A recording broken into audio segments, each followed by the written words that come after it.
माननीय Shri Raghav Chadha ji, need to tap India potential in the field of artificial intelligence. Sir, आज मैं जिस विषय पर बात करने के लिए खड़ा हुआ हूं वो आज से भारत से कहीं ज्यादा आने वाले कल के भारत के लिए आवश्यक जरूरी है। मैं बात कर रहा हूं आर्टिफिशियल इंटेलिजेंस की। इस एआई की क्रांति के युग में सर, जहां अमेरिका के पास अपना chat GPT, Gemini, Anthropic, Grok जैसे इंडिजीनियस मॉडल्स हैं, वहीं चाइना ने डीप सीक जैसा सबसे ज्यादा क्षमता वाला और सबसे कम लागत से बना एआई मॉडल तैयार कर लिया है। लेकिन इस एआई के युग में सर भारत कहां है? क्या भारत इस युग में पिछड़ता जा रहा है? क्या भारत अपना जनरेटिव एआई मॉडल नहीं बना पाएगा? वर्ष 2010 से लेकर 2022 के बीच में दुनिया में जितने एआई पेटेंट्स रजिस्टर हुए उसका 60% हिस्सा यूएस ने हासिल किया और 20% चाइना ने। दुनिया की 5वीं सबसे बड़ी अर्थव्यवस्था भारत ने मात्र आधा प्रतिशत ही हासिल किया।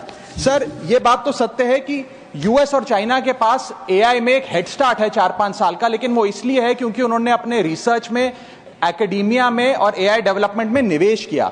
सर, भारत की बहुत बड़ी आबादी एआई के वर्कफोर्स का हिस्सा है। बताया जाता है कि एआई की कुल वर्कफोर्स का 15% हिस्सा भारतीयों से बनता है सर, जहां 4.5 लाख भारतीय एआई प्रोफेशनल्स के तौर पे फॉरेन कंट्रीज में काम कर रहे हैं।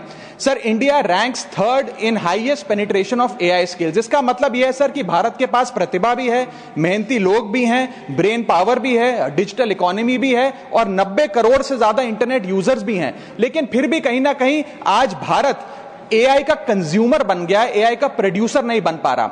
सर, ओपन एआई के फाउंडर सैम ऑल्टमैन से जब भारत की एआई पोटेंशियल के बारे में पूछा गया तो उन्होंने भारत को नकारते हुए कहा कि भारत का एआई पोटेंशियल पूरी तरीके से होपलेस है, यानी कि निराशाजनक है।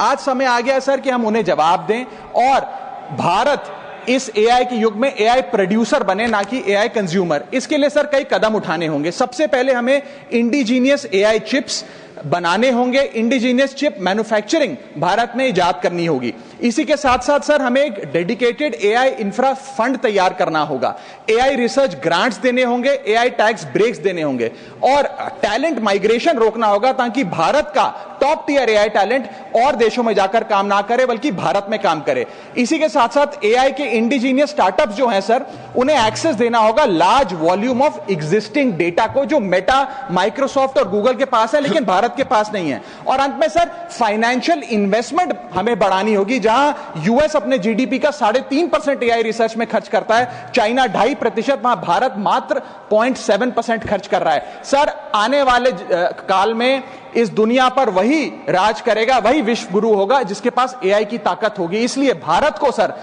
मेक इन इंडिया के साथ साथ मेक एआई इन इंडिया की ओर आगे बढ़ना होगा।